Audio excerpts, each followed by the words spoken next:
नमस्ते दोस्तों। आज हम बात करने जा रहे हैं मेजर इंडस्ट्रियल डिजास्टर्स के बारे में। अभी तक हमने बहुत सारी बातें डिस्कस किए। स्पेशली हम एक्सीडेंट एनालिसिस, एक्सीडेंट इन्वेस्टिगेशंस और उसके बेसिस पे जो करेक्टिव एक्शंस या प्रिवेंटिव एक्शंस लिए जाते हैं उसके बारे में। अभी जो मेजर इंडस्ट्रियल डिजास्टर अभी तक हुए हैं ओवरऑल वर्ल्ड में, तो उसके बारे में हमको जानना है। तो इसका मेन उद्देश्य क्या है कि अगर आप जो इंडस्ट्रियल डिजास्टर ऑलरेडी हो चुके हैं या इंडस्ट्रियल एक्सीडेंट्स हो चुके हैं, तो इसका रूट कॉज एनालिसिस क्या था, इसमें कहाँ कहाँ पे लूप होल्स या गलतियां थी और ये गलतियां रिपीट नहीं होनी चाहिए, इसके लिए आप क्या कर सकते हैं। यानी कि ये जो केस स्टडीज है, ये केस स्टडीज करने के बाद आपकी अगर इंडस्ट्री सिमिलर टाइप की हो सकती है या फिर सिमिलर टाइप के कुछ हजार्ड्स आपके यहाँ पे अवेलेबल है, तो वो इंडस्ट्रीज में ऐसे डिजास्टर नहीं होने चाहिए, इसके लिए आपको स्टडी करना है। तो ये जो हिस्ट्री है, ये हिस्ट्री आप इसीलिए स्टडी कर रहे हैं कि यहाँ पे ये फ्यूचर में ये कोई भी केस रिपीट नहीं होनी चाहिए। तो सबसे पहले जो डिजास्टर है वो था फ्लिक्सबोरो डिजास्टर 1974 का। फिर था सेवेसो डायोक्सिन डिजास्टर 1976 का। Mexico LPG tank form fire and explosion disaster था 1984 का। और उसके बाद में मेजर डिजास्टर था Bhopal gas tragedy, Bhopal disaster 1984। और फिर उसके बाद में सैंडोज स्पीड एक डिजास्टर था जो 1986 में हुआ था। तो ये सभी केसेस हम देखते हैं और इसमें डिस्कस करते हैं कि एग्जैक्टली ये प्रोसेस क्या थी और ये डिजास्टर क्यों हुआ और यहाँ पे क्या कंट्रोल हो सकता था, जिसकी वजह से ये अगर फैटलिटीज होती है या फिर एनवायरमेंट डैमेज होता है या फिर इंजुरीज होती है, वो आप शायद कंट्रोल कर सकते थे। तो इसके बारे में हम जान लें। तो सबसे पहले है फ्लिक्सबोरो यूके साइक्लोहेक्सेन डिजास्टर। तो ये नाम से ही पता चलता है कि इसमें जो केमिकल यूज किया जाता है वो था साइक्लोहेक्सेन, जिसकी वजह से यहाँ पे फैटलिटीज हुई है। और ये यूके में फ्लिक्सबोरो लोकेशन पे हुआ है, इसीलिए इसको फ्लिक्सबोरो यूके साइक्लोहेक्सेन डिजास्टर कहा जाता है। ये जून 1 74 में हुआ था। तो ये अभी केमिकल इंडस्ट्री थी और ये केमिकल इंडस्ट्री में ये डिजास्टर हुआ है। और ये फोटोग्राफ से ही आपको पता चलता है कि जो ये कंप्लीट एरिया था इंडस्ट्री का, ये कंप्लीट डैमेज हो चुका है। तो इसके साथ कुछ फैटलिटीज भी हुए, इंजुरीज भी हुए और ओवरऑल जो कंपनी के जो इक्विपमेंट्स थे, मटेरियल थे, वो 100% डैमेज हो चुके हैं। अभी ये फोटोग्राफ से भी आपको पता चलता है कि एक्सप्लोजन होने के बाद ही ये प्रॉब्लम हो सकता है, क्योंकि कुछ फायर जब रिलीज होती है, फायर कैच होती है, तो फायर की वजह से भी स्टेप बाय स्टेप डैमेज होता है। लेकिन ये जैसे मेटल के स्ट्रक्चर आपको दिखाई देते हैं, ये अगर इतने बड़े मेटल के स्ट्रक्चर ये कोलैप्स हो चुके हैं, इसका मतलब है यहाँ पे एक्सप्लोजन हुआ है। तो ये डिजास्टर क्या था, तो इसमें ये मेनली एक्सप्लोजन हुआ था केमिकल प्लांट में जून 74 में। और यहाँ पे अगर आप देखेंगे तो इसमें 28 फैटलिटीज हुई थी, यानी कि 28 पीपल की मौत हो चुकी है। उसके अलावा यहाँ पे 36 वर्कर्स जो है वो इंजर हो चुके हैं। अभी ये जो केमिकल कंपनी थी, ये नाइप्रो यूके बेस कंपनी है, जो एक्चुअली कॉम्बिनेशन था, जॉइंट वेंचर था डीएसएम का, यानी कि डच स्टेट माइंस और ब्रिटिश नेशनल कोल बोर्ड। तो ये नेशनल कोल बोर्ड और डीएसएम, ये दोनों का जॉइंट वेंचर था ये केमिकल वर्क। और वहां पे एक्चुअली प्रोड्यूस होता था फर्टिलाइजर। तो मेनली ये कंपनी थी फर्टिलाइजर प्रोड्यूस करने वाली। और इसका जो मेन प्रोसेस था, मैकेनिज्म था, वो था कि कोक ओवन जो थे, वो कोक ओवन से जो बाय प्रोडक्ट्स रहते थे, वो बाय प्रोडक्ट से ये फर्टिलाइजर बनाते थे। तो ये अगर आप 1967 में देखेंगे तो ये एक्चुअली कैप्रोलैक्टम जो प्रोड्यूस होता था, वहां से मैन्युफैक्चर करते थे नायलॉन 6। और उसके बाद में ये प्रोसेस थोड़ा सा चेंज हुआ और उसके बाद में उन्होंने यूज करना शुरू किया साइक्लोहेक्सेनॉन। तो यहाँ पे एक केमिकल रिप्लेसमेंट है, आपका जो कैप्रोलैक्टम था उसकी जगह भी साइक्लोहेक्सेनॉन यूज हुआ है। और ये जो ओरिजिनल प्रोसेस थी, रिएक्शन जो थी, ये थी हाइड्रोजनेशन ऑफ फिनॉल। लेकिन 72 में जैसे ही कंपनी ने सोचा कि कैपेसिटी बढ़ाना है, प्रोडक्शन बढ़ाना है, तो वहां पे उन्होंने चेंज कर दिया कि यहाँ पे अभी लिक्विड साइक्लोहेक्सेनॉन यूज करते हैं और यहाँ पे उसका ऑक्सीडेशन करते हैं। तो पहले जो प्रोसेस थी वो थी हाइड्रोजनेशन, यानी कि एडिशन ऑफ हाइड्रोजन फिनॉल में, और उसके बाद में यानी कि अगर आप 67 की केस देखेंगे तो 67 में ये केमिकल रिएक्शन थी हाइड्रोजनेशन ऑफ फिनॉल। और 72 में उन्होंने जब सोचा कि आपको प्रोडक्शन बनाना है, कैपेसिटी बढ़ानी है, तो उन्होंने रिएक्शन चेंज कर ली और साइक्लोहेक्सेन का ऑक्सीडेशन करने का सोचा, और उसके लिए ऑक्सीडेशन के लिए आपको कॉम्प्रेस्ड एयर यूज करना पड़ता है। तो ये जो प्लांट था इसका कैपेसिटी चेंज हुआ है, जैसे यहाँ पे दिखता है कि 70,000 टन पर एनम का टारगेट रखा गया और ये 47,000 टन पर एनम था। तो इस हिसाब से जो कैपेसिटी बढ़ाने का सोचा है उस हिसाब से उन्होंने केमिकल रिएक्शन चेंज कर ली, और ये केमिकल रिएक्शन ऐसे थी जैसे यहाँ पे आपको दिखता है कि ये जो पहले फिनॉल था, ये फिनॉल का हाइड्रोजनेशन होता था, यानी कि हाइड्रोजन एडिशन, और फिनॉल का हाइड्रोजन एडिशन होने के बाद यहाँ पे ये बनता था साइक्लोहेक्सेनॉन।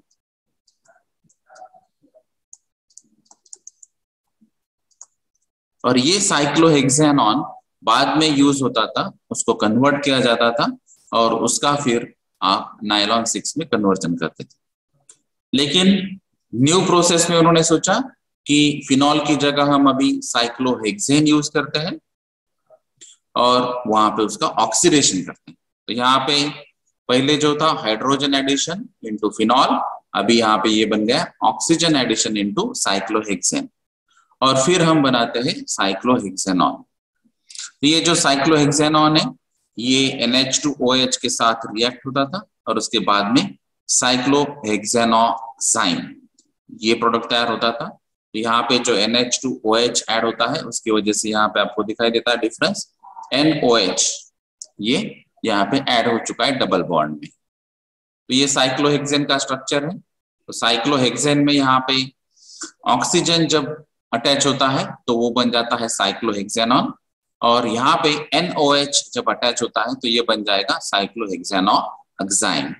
अभी ये जो साइक्लोहेक्सेनोजाइम है वो H2SO4 के साथ रिएक्ट हो जाता है, और उसके बाद में यहाँ पे ये NH जो है ये NH स्प्लिटअप होता है, यहाँ से जो N और H था ये स्प्लिटअप होके सेकंड कार्बन की जगह यहाँ पे रिप्लेस हो जाता है, और ये जो रिमेनिंग ऑक्सीजन है ये रिमेनिंग ऑक्सीजन यहाँ पे आ जाता है। तो H2SO4 के साथ रिएक्ट करने के बाद यहाँ पे कैप्रोलैक्टम बनता है। अभी ये जो कैप्रोलैक्टम है ये जो हमने अभी रिंग स्ट्रक्चर में बताया जिसको हम केकुलर स्ट्रक्चर बोलते हैं, तो ये स्ट्रक्चर ही यहाँ पे स्प्लिटअप करके बताया, यानी कि यहाँ पे ये कार्बन है, carbon second, carbon third, fourth, fifth और सिक्स। तो ये जो कार्बन स्ट्रक्चर है ये कार्बन स्ट्रक्चर में अभी NH अटैच है। तो अगर यहाँ पे आप ये साइक्लोहेक्सेन या साइक्लोहेक्सेनॉन स्टडी करते हैं तो ये सब CH2 CH2 CH2 CH2 रहता है, और यहाँ पे ये H2 की जगह यहाँ पे डबल बॉन्ड O रहेगा, तो ये साइक्लोहेक्सेनॉन होता है, और उसके बाद में ये रिएक्ट होने के बाद NH ऐड करने के बाद ये कैप्रोलैक्टम बन जाता है।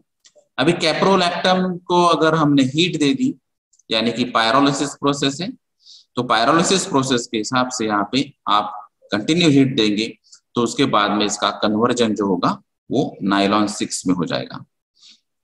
तो यहाँ पे आपको दिखाई देता है ये CO CH2 5 टाइम्स, यानी कि ये जो CH2 है ये 5 टाइम्स और NH, तो यहाँ पे ये पॉलीमर बन जाता है। तो ये नायलॉन 6 बनाने की प्रोसेस थी। अभी ये मेन आप जो प्रोडक्ट बनाने हैं तो उसमें आपको ये साइक्लोहेक्सेन आपने यूज किया है, तो ये साइक्लोहेक्सेन की वजह से यहाँ पे प्रॉब्लम हुआ। तो वो प्रॉब्लम कैसे हुआ अभी हम देखते हैं। तो प्रोसेस अभी या फिर रिएक्शन हमने जान ली कि एक्चुअली अभी प्रोसेस क्या हो रही थी।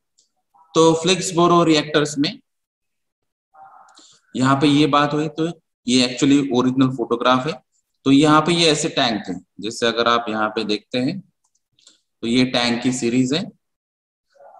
ये यहाँ पे 1 2 3 4 5 और 6, तो ये 6 रिएक्टर्स थे यहाँ पे। तो प्रोसेस में ये 6 रिएक्टर्स का मेन पार्ट था, और यहाँ पे जो भी ओरिजिनल प्रोसेस थी, तो ये 5th रिएक्टर में प्रॉब्लम हुआ था, और ये 5th रिएक्टर में प्रॉब्लम होने की वजह से इसको बाईपास किया था। तो ये 5th रिएक्टर बाईपास होने का जो प्रोसेस था, तो यहाँ पे उन्होंने ऐसी बाईपास लाइन बनाई थी, और ये बाईपास लाइन ही बाद में डैमेज हो गई, और जिसकी वजह से ये डिजास्टर हुआ है। तो अभी इसको थोड़ा सा डिटेल में देखते हैं कि इसका एक्चुअली प्रोसेस क्या था, ये रिएक्टर क्यों बाईपास किया गया, तो इसका रीजन क्या है। तो यहाँ पे देखिए, तो ये ओरिजिनल प्रोसेस है, जहां से आपको पता चलता है कि ये जो हमने अभी दिखाई दिए थे 1 2 3 4, और यहाँ पे 5th रिएक्टर था, और ये 6th रिएक्टर। तो यहाँ पे अभी 6th रिएक्टर जो पहले था वो यहाँ पे नहीं है, यानी कि ये अभी निकाल दिया है और यहाँ पे बाईपास लाइन बनाई है। तो ये जो बाईपास लाइन है, उसके पहले अगर हम देखते तो यहाँ पे आपको दिखाई देता है जो हमने रिएक्शन बताई थी। तो ये साइक्लोहेक्सेन हम फीड कर रहे हैं, फिर यहाँ पे ये साइक्लोहेक्सेन रिएक्टर रिसाइकल भी जो होता है वो भी यहाँ पे ऐड हो सकता है, जिसको हम मेकअप फीड बोल सकते हैं। और उसके बाद में ये जो प्रोसेस था ऑक्सीडेशन का, तो ये ऑक्सीडेशन के लिए आपको एयर ऐड करना पड़ेगा, और फिर इसको जो टेम्परेचर रिक्वायर्ड, वो टेम्परेचर के लिए आपको हीट एक्सचेंजर यूज करना पड़ता है, और उसके बाद में यहाँ पे एक्चुअली रिएक्शन होती है। तो यहाँ पे ये जो एयर सप्लाई है, तो ये एयर इसीलिए सप्लाई कि आपको ऑक्सीजन ऐड करना है, और ऑक्सीजन ऐड करने के बाद साइक्लोहेक्सेन का साइक्लोहेक्सेनॉन बनेगा, उसके बाद में साइक्लोहेक्सेनॉन का साइक्लोहेक्सेनॉक्साइम बनेगा, और उसके बाद में फिर उसका कन्वर्जन होगा। तो ये जो साइक्लोहेक्सेन जो बनता था, तो यहाँ पे ये साइक्लोहेक्सेन बनाने के लिए आपको स्क्रबर यूज करना पड़ता है, यानी कि एब्जॉर्बर्स, हीट एक्सचेंजर्स, रिएक्टर्स, बाकी की वॉल्स, और फिर डिस्टिलेशन कॉलम, और उसके बाद में ये डिस्टिलेशन कॉलम सिर्फ रिसाइकलिंग के लिए होता है, और उसके बाद में ये साइक्लोहेक्सेनॉन बनता है। और साइक्लोहेक्सेनॉन का आपको मालूम है रिएक्शन बाद में क्या होता है। तो ये जो 5th रिएक्टर है, तो यहाँ पे ये जो पर्टिकुलर टेम्परेचर और प्रेशर अगर हम चेक करेंगे, तो वो टेम्परेचर प्रेशर पे ये रिएक्ट करने वाला है। तो ये फ्लोशीट से अभी आपको पता चलता है कि एग्जैक्टली कहाँ पे चेंज किया और उसके बाद में क्या हुआ। तो ये जो 20 इंच डायमीटर जो बाईपास लाइन थी, जो बाईपास पाइप था, जैक नाइफ, एंड वो एक्चुअली फेल हुआ था, और उसकी वजह से ये एक्सीडेंट हुआ है।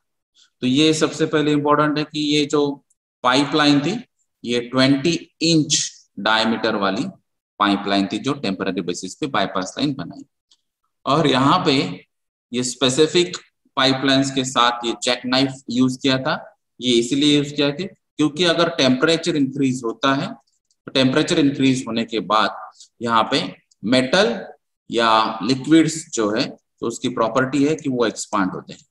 तो ये एक्सपांशन की वजह से यहाँ पे थर्मल स्ट्रेसेस डेवलप होते हैं। तो ये थर्मल स्ट्रेसेस को बियर करने के लिए यहाँ पे थर्मल एक्सपांशन स्ट्रेसेस के लिए जैक नाइफ अरेंजमेंट यूज की है, और वहां पे फिर ये जो थर्मल स्ट्रेसेस है वो एब्जॉर्ब हो जाते हैं, यानी कि थर्मल एनर्जी जो है, जो एक्सेस एनर्जी है, वो एब्जॉर्ब हो जाती है। इसीलिए यहाँ पे ये अरेंजमेंट किए। अगर आप उसके बाद में स्टेप देखेंगे, तो ये जो पाइपलाइन थी उसमें से 40 आउट ऑफ 120 टन साइक्लोहेक्सेन जो है वो यहाँ से एस्केप हुआ था। तो ये जैसे ही फेल हो गया, तो ये फेल होने के बाद यहाँ पे जो 40 टन ऑफ साइक्लोहेक्सेन है वो एटमॉस्फेयर में आ गए। तो ये जो वेपर क्लाउड है जो साइक्लोहेक्सेन का था, और साइक्लोहेक्सेन का प्रॉपर्टी जो था, ये एक्चुअली हाईली फ्लेमेबल और एक्सप्लोसिव लिक्विड था, और उसके बाद में ये गैसेस में कन्वर्ट हो चुका है।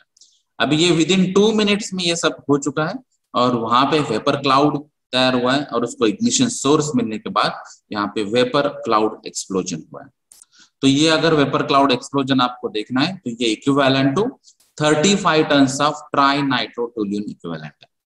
तो यहाँ पे अगर जो हम आरडीएक्स से भी स्ट्रॉन्ग ट्राई नाइट्रोटोल्यून एक्सप्लोजन के लिए या कंट्रोल एक्सप्लोजन के लिए यूज करते हैं, तो ये 40 टन्स ऑफ साइक्लोहेक्सेन का जो वेपर क्लाउड एक्सप्लोजन था वो इक्विवेलेंट टू 35 टन्स ऑफ ट्राइनाइट्रोटोल्यूएन था। इतना एक्सप्लोजन बड़ा था। अगर इसमें आप देखेंगे डिटेल में तो ये आपको समझ में आएगा कि जो ये 4th रिएक्टर और 6th रिएक्टर, इसके बीच में जो रिएक्टर था ये निकाल दिया और यहाँ पे ये नाइफ जैक जो बाईपास लाइन थी वो यहाँ पे बनाई। अगर आप ये स्टेप बाय स्टेप यहाँ पे देखेंगे तो ये जो ए बी और सी डायग्राम में बताया, जैसे ए डायग्राम में आपको पता चलता है कि एक्चुअली पहले पाइपलाइन कैसी थी जो डिजाइन बेस में थी, और जैसे ही उसमें एक्चुअली टेम्परेचर और प्रेशर इंक्रीज हुआ तो उसमें जो शेप था वो चेंज हुआ। जैसे आपको यहाँ पे पता चलता है ये जो रेक्टेंगुलर पार्ट था इनिशियली, ये आपको पता चला कि यहाँ पे चेंज कैसे हुआ। तो यहाँ पे ये अगर थर्मल स्ट्रेसेस डेवलप होते हैं, प्रेशर जनरेट होता है, तो ये प्रेशर एज ए एनर्जी कहीं ना कहीं रिलीज होने वाली है। तो अगर यहाँ पे आप देखेंगे तो ये रिलीज यहाँ पे हुई। तो नॉर्मली जब भी एनर्जी रिलीज होती है या प्रेशर रिलीज होता है तो वो वीक पॉइंट जो रहते हैं वो वीक पॉइंट में ही वहां पे रिलीज होता है। तो यहाँ पे अगर आप ठीक से देखेंगे तो ये जो रेक्टेंगुलर पाइपलाइन का पार्ट था जहां पे हमने थर्मल एक्सपांशन के लिए भी प्रोविजन की थी, तो यहाँ पे एक्चुअली डिफॉर्मेशन हुआ और यहाँ पे ये जो बकल जनरेट होता दिखाई देता है। जैसे यहाँ पे ये बेसिक पाइपलाइन थी और उसके बाद में यहाँ पे ये बकल जनरेट हुआ है। तो ये पाइपलाइन का जो डिजाइन है उस हिसाब से ये बकल जनरेट हुआ और उसके बाद में ये एक्चुअली मोल्ड हो गया और उसके बाद में ये ब्रेक हो गया। तो यहाँ पे जो रिलीज था साइक्लोहेक्सेन का यहाँ पर भी हुआ है और इसके बाद में ये जो पाइपलाइन थी वो बकल की वजह से ये टोटली ब्रेक हो गई। और ये जो ब्रेक होने के बाद ये जो बाईपास पाइपलाइन थी इसका जो ओवरऑल मेटल था या गार्बेज था तो यहाँ पे ये फाइंड आउट हुआ। यानी कि एक्चुअली ये एक्सीडेंट होने के बाद जब एक्सीडेंट इन्वेस्टिगेशन किया गया, एनालिसिस किया गया, तो यहाँ पे ये एक्चुअली पाया गया और उसकी वजह से ये सब रिवर्स इंजीनियरिंग जो एक्सपर्ट्स थे उन्होंने बताई। तो ये एक्सपर्ट्स की वजह से आपको पता चल रहा है यहाँ पे कि एक्चुअली ये रिएक्टर में जो बाईपास लाइन लगाई थी रिप्लेसमेंट, और यहाँ पे एक्चुअली प्रोसेस कैसी हुई है और उसकी वजह से शायद ये एक्सीडेंट हो चुका है। तो यहाँ पे अगर आप डिटेल में देखेंगे तो इसका इम्पैक्ट भी क्या हुआ है और उसकी वजह से क्या प्रॉब्लम है। तो ये रियल फोटोग्राफ है, तो जहाँ पे हमने ये जो बकल की वजह से हमने दिखाया दिया था, तो ये एक्चुअली ये बकल यहाँ पे जनरेट हुआ था और जिसकी वजह से ये मेटल पार्ट्स आपको पता चला और ये 20 इंच का एक्चुअली पाइपलाइन है। तो ये 20 इंच का पाइपलाइन और वहां पे उसमें जो एल्यूमिनियम क्लैडिंग और शेड वुड था उसके बेसिस पे उन्होंने रिवर्स इंजीनियरिंग करके पता लगाया कि ये प्रॉब्लम क्यों हुआ था। तो यहाँ पे अगर ये जो साइक्लोहेक्सेन जब रिलीज हुआ, वेपर क्लाउड का एक्सप्लोजन हुआ, तो उसका जो इम्पैक्ट है तो ये इम्पैक्ट के लिए एक्चुअली शो करता है कि ये ग्राफ के बेसिस पे इसका पेरिफेरी क्या था। तो यहाँ पे ये first layer, second layer, third layer और यहाँ पे ये सराउंडिंग एरिया पे भी इसका इफेक्ट था। यानी कि ये सिर्फ प्लांट के ऊपर ही इसका इफेक्ट नहीं था, तो इसका इफेक्ट कुछ थाउजेंड्स मीटर्स पे भी था।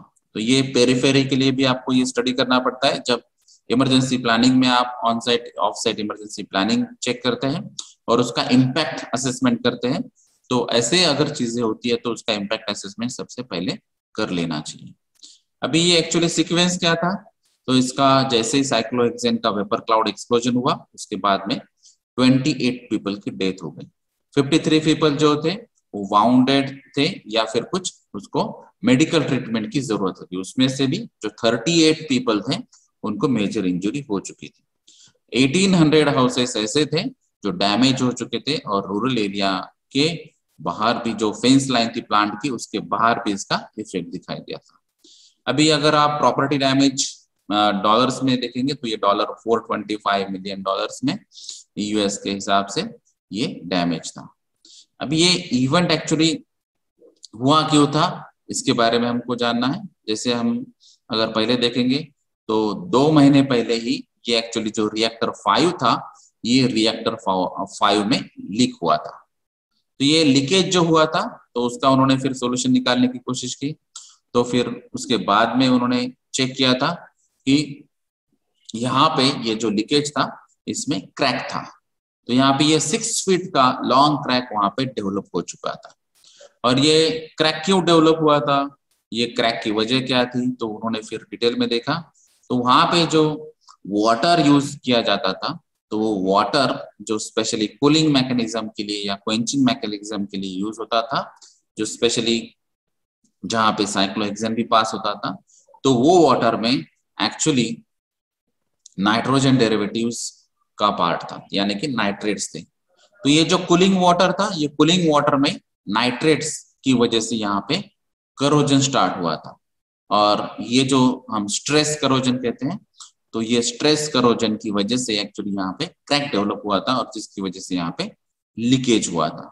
तो यहाँ पे फिर उन्होंने जो चेक किया कि इसको सोल्यूशन क्या निकाल सकते हैं, तो यहाँ पे जो क्वेंचिंग मैकेनिज्म था यानी कि कूलिंग मैकेनिज्म था, वो तो यहाँ से चला गया, क्योंकि अगर आप यहाँ पे नाइट्रेटेड वाटर, नाइट्रेट्स कंटेंट्स वाला वाटर अगर यूज नहीं करते हैं, तो यहाँ पे आपका कूलिंग मैकेनिज्म चला जाएगा। लेकिन आपको करोजन भी अवॉइड करना है, क्योंकि आपके क्रैक्स बहुत ज्यादा डेवलप हो चुके हैं। 6 फीट क्रैक है, बहुत बड़ी बात है। तो ये जो क्रैक है वो अवॉइड करने के लिए उन्होंने, या फिर करोजन अवॉइड करने के लिए, जो नाइट्रेट कंटेमिनेंट्स वाला जो वाटर था क्वेंचिंग के लिए यूज होता था, उसको उन्होंने रिमूव किया। और ये रिमूव करने के लिए आपको ये जो रिएक्टर ही था, ये रिएक्टर ही पूरा रिमूव करने के लिए बताया गया। अभी ये रिएक्टर जो था 5 नंबर का, वो उन्होंने रिमूव कर लिया। और ये जब रिमूव होता था या फिर जब डिसीजन लिया गया, तो वहां पे एक्चुअली जो एक्सपीरियंस वर्क्स मैनेजर रिक्वायर्ड था, जिसके डिस्कशन थ्रू या कम्युनिकेशन के बाद में ये डिसीजन लेना चाहिए, वो एक्सपीरियंस वर्क मैनेजर वहां पे अवेलेबल नहीं था। तो इसकी वजह क्या थी, तो ये एक्चुअली जो वर्क मैनेजर था, ये कुछ दिन पहले ही यहाँ से कंपनी छोड़ के चला गया था। क्योंकि ये जो वर्क मैनेजर था, इसका एक्सपीरियंस 25 साल का था। और फिर भी जो हम कहते हैं लैटरल एंट्री, यानी कि दूसरा कोई पर्सन वहां पे आया है और उसको ही ये इंडस्ट्री का एक्सपीरियंस नहीं होने के बावजूद भी उसको एक्चुअली उसका सीनियर बनाया। तो यहाँ पर एक्चुअली पर्सन्स को भी कब क्या मोटिवेट करना चाहिए, डिमोटिवेट करना चाहिए, ये भी सोचने की बात थी। और ये वर्क एक्सपीरियंस अगर शायद यहाँ पे ये मैनेजर प्रेजेंट होता था, तो शायद ये डिसीजन भी नहीं होता था। तो ये जो अभी without mechanical engineer, without works manager, फिर आपको ये काम करना था, तो उन्होंने डिसीजन लेने के बाद फास्ट ट्रैक पे, जैसे हम बोलते हैं कि स्क्रैच पैड पे उन्होंने कुछ सॉल्यूशन बनाए। जैसे ये नॉर्मल जो आपकी चौक बोर्ड की प्रैक्टिस रहती है, उस हिसाब से उन्होंने चौक से एक बाईपास लाइन का एक डायग्राम बना दिया, और उसके बेसिस पे उन्होंने एक्चुअली ये बाईपास लाइन बनाई। तो यहाँ पे जैसे हम नॉर्मली कोई भी पाइपलाइन आज की डेट में अगर यूज करते हैं, तो उसमें आपको स्ट्रेस कैलकुलेशंस करने की जरूरत रहती है, और स्ट्रेस कैलकुलेशंस करने के बाद ही हम पता लगाते हैं कि इसमें सेफ्टी फैक्टर क्या है, और उसके बाद में हम ये फाइनलाइज करते हैं। लेकिन यहाँ पे ऐसे कोई स्ट्रेस कैलकुलेशन या स्ट्रेस एनालिसिस का प्रोसेस नहीं था, और उसके बाद में उन्होंने पाइपलाइन डिसाइड कर ली। तो ये जो पाइपलाइन बाईपास की थी, ये उन्होंने डिजाइन कर ली और इंस्टॉल भी कर ली, और इमीडिएटली उन्होंने प्लांट भी स्टार्ट कर दिया। तो जैसे ही ये स्टार्ट कर लिया, तो आपको मालूम है अभी यहाँ पे स्ट्रेस एनालिसिस नहीं था, कोई स्पेसिफिक डिजाइन नहीं था, यहाँ पे कोई एक्सपीरियंस मैनेजर भी नहीं था, और उसके अलावा जो भी अवेलेबल पर्सन थे उन्होंने ये सब काम कर लिया। तो जैसे ही ये स्टार्ट कर लिया बाईपास लाइन, तो उसके बाद में ये एक्चुअली फेल हो चुका है, और उसके बाद में 40,000 पाउंड्स में ये जो साइक्लोहेक्सेन था, ये कन्फाइंड स्पेस में लीक हो गया। और जैसे ही ये लीक हुआ, उसका वेपर क्लाउड बन गया, और यहाँ पे इग्निशन सोर्सेज बहुत थे, तो वो वेपर क्लाउड एक्सप्लोजन में कन्वर्ट हो चुका है। अभी जैसे ये वेपर क्लाउड एक्सप्लोजन में कन्वर्ट हुआ है, तो उसके बाद में फैटलिटीज हो गई। तो ये जो इंसिडेंट था, ये जो सीक्वेंस था, क्योंकि जैसे हम मेजर एक्सीडेंट के बारे में या कोई भी एक्सीडेंट के बारे में कहते हैं कि यहाँ पे अनइंटेंडेड, अनप्लान्ड ये सीरीज ऑफ इवेंट्स रहता है। यानी कि यहाँ पे अलग अलग ऐसे इवेंट्स रहते हैं कि शायद ये इवेंट अगर आप कंट्रोल करते तो शायद ये मेजर एक्सप्लोजन नहीं होता, ये अगर आप इवेंट कंट्रोल करते तो शायद ये एक्सप्लोजन कवर हो सकता था या कंट्रोल हो सकता था। तो ये एक्चुअली लेसन्स आपको क्या लर्न करने, तो इसमें सबसे मेन रीजन था, रूट कॉज जो एनालिसिस था वो था कूलिंग वाटर। तो ये जो कूलिंग वाटर में जो नाइट्रेट्स थे, ये विदाउट नाइट्रेट्स या कम नाइट्रेट्स का अगर कूलिंग वाटर आप यूज करते तो शायद वहां पे करोजन नहीं होता, और शायद वहां पे वो करोजन की वजह से क्रैक्स डेवलप नहीं होते, और जो आपने रिएक्टर 5 यूज करते तो वो रिएक्टर 5 कंटिन्यू यूज होता था। तो ये सबसे पहले मेन रूट कॉज एनालिसिस है। उसके बाद में अगर आप देखते हैं तो जैसे ये रिएक्टर आप रिमूव करते हैं तो जो बाईपास लाइन आपने इंस्टॉल किए वहां पे डिजाइन किए, तो ये बाईपास लाइन का स्ट्रेस एनालिसिस होना जरूरी था, और वहां पे एक्सपीरियंस होल्डर डिजाइन मैनेजर या डिजाइन इंजीनियर होना भी जरूरी था। शायद यहाँ पर भी अगर ये इवेंट में कंट्रोल होता तो भी ये डिजास्टर अवॉइड कर सकते थे।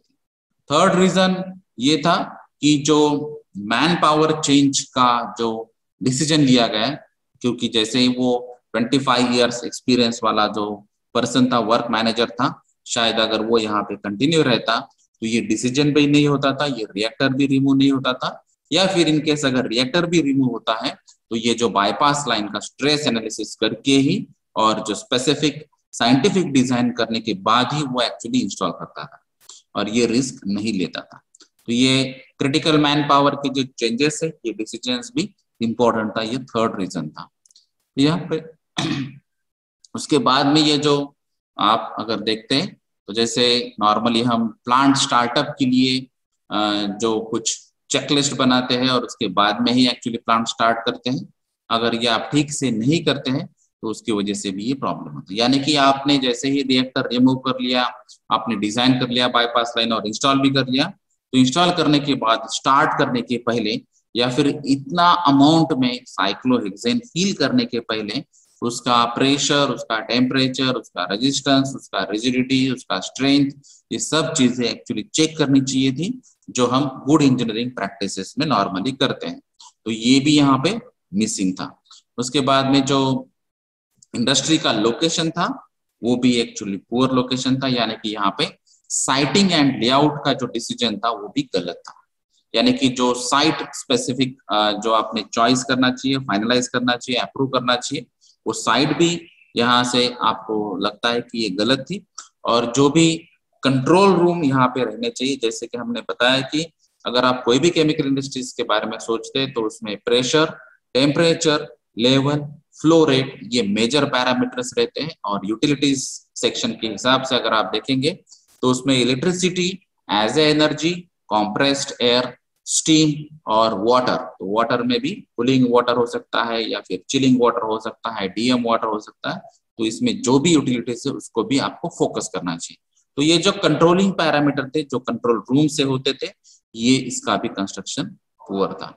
उसके बाद में ये जो ओवरऑल प्लांट का अगर आप लेआउट देखते हैं तो लेआउट के हिसाब से आपको पता चलता है कि ये एक्चुअली जब प्लांट फाइनलाइज हुआ है, अप्रूव हुआ है, और उसके बाद में ये जो कंस्ट्रक्शन हुआ है कि सेंट्रल प्रोसेसिंग प्लांट कहाँ पे होना चाहिए, रिएक्टर्स कहाँ पे होना चाहिए, स्टोरेज टैंक्स कहाँ पे होना चाहिए, या फिर जो बाकी के एडमिनिस्ट्रेटिव ऑफिसेस होते हैं, एंट्री एग्जिट गेट होता है, ये सभी चीजें अगर यहाँ पे देखते हैं तो ये सब कंजस्टेड है। यानी कि यहाँ पे स्पेस कम है, जो हर एक बात आपने जो पढ़ी है, जो डिस्टेंस यहाँ पे मेंटेन करना चाहिए था वो डिस्टेंस भी यहाँ पे मेंटेन किया नहीं गया था, और उसकी वजह से वहां पे फैटलिटीज ज्यादा हो गई है, इंज्योर्ड ज्यादा हुए, और जो मटेरियल डैमेज था या फिर जो हाउसेस के लिए जो डैमेजेस थे वो भी ज्यादा हो गए।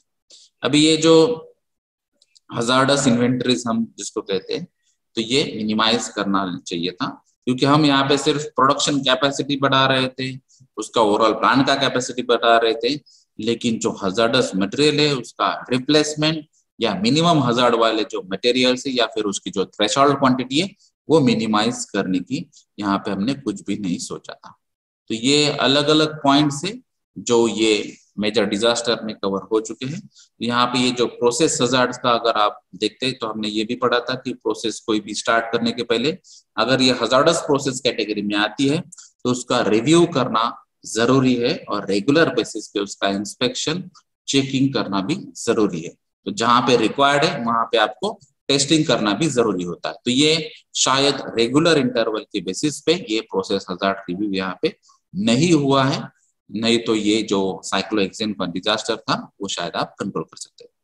उसके अलावा जो हमने जो बाईपास लाइंस और इसके बारे में कहा, जैसे हमने बताया कि यहाँ पे थर्मल स्ट्रेसेस डेवलप होते थे, प्रेशर इंक्रीज होता था, तो यहाँ पे ये प्रेशर वेसल रेगुलेशंस जो है वो ठीक तरह से फॉलो नहीं हुआ था, और जो इमरजेंसी प्लानिंग थी वो भी रिक्वायर्ड जो थी उस हिसाब से भी वो ठीक तरह से प्लानिंग नहीं हुए थे, या फिर ये इसका जो आपका डैमेज है या फिर जो फैटलिटीज है या फिर जो इंजुरीज है या फिर आपका जो मटेरियल डैमेज है वो शायद आप कम कर सकते थे अगर आपका इमरजेंसी प्लानिंग जो ऑन साइट और ऑफ साइट दोनों भी थी वो आप अगर ठीक तरह से करते तो शायद कम्युनिटी पे जो इफेक्ट हुआ है या फिर जो फैटलिटीज हुई वो शायद नंबर कम हो जाता। तो इसमें अभी डिटर्मिनिस्टिक प्री प्लानिंग जो फ्लेमेबल हजार्ड्स के लिए होती है तो वो क्या होनी चाहिए थी। तो यहाँ पे वेपर क्लाउड की जो कैरेक्टरिस्टिक्स रहती है, जैसे यहाँ पे आपने साइक्लोहेक्सेन बताया, तो यहाँ पे ये साइक्लोहेक्सेन का मटेरियल सेफ्टी डेटा शीट आपको ठीक तरह से मालूम होना चाहिए था, या फिर उसके साथ जो आपने फायर एंड एक्सप्लोजन पढ़ा है तो उसमें जो फायर की कैरेक्टरिस्टिक्स रहती है तो उसमें स्पेशली फायर के साथ जो एक्सप्लोजन का कैरेक्टरिस्टिक्स रहता है जिसमें हम अपर और लोअर एक्सप्लोजन लिमिट्स जो है वो आपको क्लियर मालूम होनी चाहिए थे। और जैसे ही आपको पता है कि अगर बाईपास लाइन से अगर ये साइक्लोहेक्सेन लीक होता है तो उसका कॉन्सेंट्रेशन कहाँ पे बढ़ सकता है, जैसे हमने यहाँ पे देखा कि 40,000 पाउंड्स तक ये साइक्लोहेक्सेन यहाँ पे रिलीज हुआ है, तो ये 120 टन तक भी जा सकता था, यानी कि इसका जो कॉन्सेंट्रेशन है बहुत हायर साइड में है, और जिसकी वजह से यहाँ पे जो lower to upper explosion limit है ये परसेंटेज में ये आ चुका था, और जिसकी वजह से यहाँ पे इग्निशन के बाद ये एक्चुअली कन्वर्ट हुआ है एक्सप्लोजन में। तो नॉर्मली ये जो वेपर क्लाउड एक्सप्लोजन है उसके बाद में इसका कन्वर्जन ब्लेव में हुआ है, और ये जो ब्लेव के जो शॉक वेव्स थे जिसकी वजह से थर्मल और फ्रैगमेंटेशन हुआ है, तो इसका एनालिसिस करना भी जरूरी था। तो ये वेपर क्लाउड एक्सप्लोजन या यूवीसी या वीसी या ब्लेव इसका भी स्टडी यहाँ पे नहीं किया गया। उसके साथ में ये जो थर्मल एनालिसिस हमने बताया था, थर्मल स्ट्रेसेस बताए थे, उसके साथ में इसकी वजह से अगर जो फ्लैश पॉइंट अचीव हुआ और उसकी वजह से फायर जो कैच हुई उसके एनालिसिस भी यहाँ पे नहीं किया गया।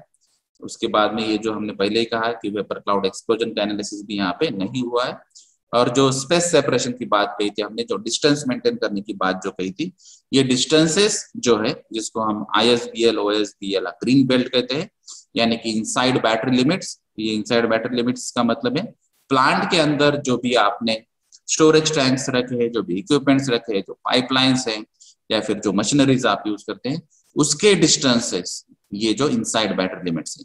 और आउटसाइड द प्लांट जो भी फैसिलिटीज आपकी है वो आउटसाइड द प्लांट्स के भी जो फैसिलिटीज है उसके डिस्टेंसेस, और उसके साथ में जो फ्री स्पेस रहती है जहाँ पे हम उसको ग्रीन बेल्ट कहते हैं, यहाँ पे कोई भी स्ट्रक्चर डेवलप नहीं होता है, नॉर्मली यहाँ पे आप ग्रास या प्लांटेशन करते हैं, तो ये ग्रीन बेल्ट भी उस प्रोपोर्शन में नहीं रखा गया था। तो ये स्पेस सेपरेशन भी एक प्रॉब्लम था जो उन्होंने फाइनल आउट नहीं किया था। तो ये था ओवरऑल फ्लिक्सबोरो डिजास्टर, उसके रिएक्शंस, प्रोसेस और उसके जो रीजंस, और उसमें से आपको क्या सीखना चाहिए। Thank you.